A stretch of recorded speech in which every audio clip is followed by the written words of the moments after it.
If it's in the interrogative mood, it's a question.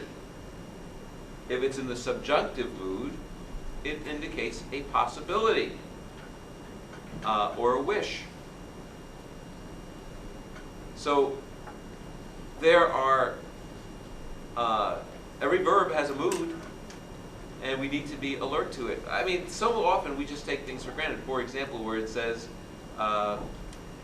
consider it all joy, my brethren, when you encounter various trials. James 1. You know that? And so we are encouraged to be joyful in trial, right? Or are we commanded?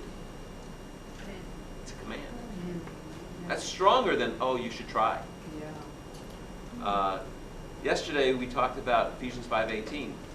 Don't be drunk with wine, but be filled with the Spirit. That's something we're encouraged to do, right? It's commanded. A lot of times we don't read the commands of Scripture as a command from God, but that's what they are. And so looking at the mood will really help. Another example of this, let's move to the next thing, is tense. Most scholars today talk about aspect, which I think is the better way of looking at it. Because tense is an English idea, present, past, present, future. But aspect is more of a Hebrew and Greek idea in these languages of completed action, incomplete action, unspecified action, causative action. They're formed different ways in Hebrew and Greek, but nevertheless they have these ideas of aspect. Now, I think I actually have it wrong in yours. Let me look at yours. No, I got it right. Tense or aspect. Good. Now, it's just a way of, even within the tense, let's say you have a present or an incomplete, right? If you're looking at that in that sense, okay, there's even other aspects of it. Like, for example, the completed is she read a book. Okay? Incomplete, she is reading a book. Unspecified, she reads a book. And then causative, she made me read that book. Okay? That's the way those aspects work.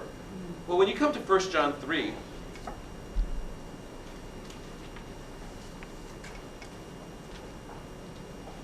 verse 6, it says, everyone who remains in him or abides in him does not sin. Everyone who sins has not seen him or known him. And then verse 9 says, everyone who has been born of God does not sin. Because his seed remains in him, he is not able to sin. Now, this is a very tough verse, those two verses, because in 1 John 5, remember we're comparing Scripture with Scripture, and so 1 John 5, John writes that I write these things to you who believe. So he's writing to believers. He seems to be saying to believers, you can't sin, right? Or you don't know the Lord. And in 1 John 1, what does he say if you say you don't sin or have no sin? Liar. So in the first chapter he says, if you say you don't sin, you're lying. You make God a liar. 1 John 3 says, if we sin, we don't know the Lord. Seems like a problem, doesn't it? Well, the tense there is a present tense, as it's called in Greek. And there's an aspect of the present tense. Sometimes it is used this way. It's called a customary present or a habitual present. Okay? It means something that we do customarily or habitually or always. And I think in these two verses, that's what we have. We have a habitual, customary, always. And I think it's saying here, if anyone lives a lifestyle of sin, what is it showing about us? We don't know the Lord. I don't know if you remember the Jewish gangster, Mickey Cohen? Is that his name? Yeah, Mickey Cohen. in the 50s. He worked for Murder Incorporated, basically, in Los Angeles. And he went forward at a Billy Graham crusade in LA, like 1956. And it made the news. This gangster goes forward and became a Christian. Well, Jewish guy. Well, he immediately went right back to the drugs and the prostitution and doing all the stuff that he organized crime. And so the guy that was his counselor at the Graham meeting followed up and went to see him. He said, you have to change your life. You become a follower of Jesus.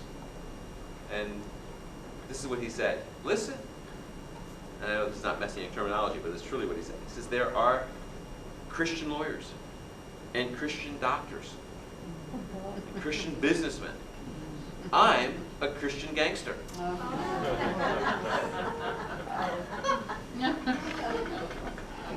What would 1 John say? You don't know him. You've never seen him. He had a head knowledge, but not a spirit. Exactly. That's what 1 John is talking about. Habitual lifestyle. That's what it's talking about. So, you can see where that is an important aspect of understanding the idea of what happened. Let me give you another example of how a tense will work. This is in the idea of completed action. Look at Romans 8:30.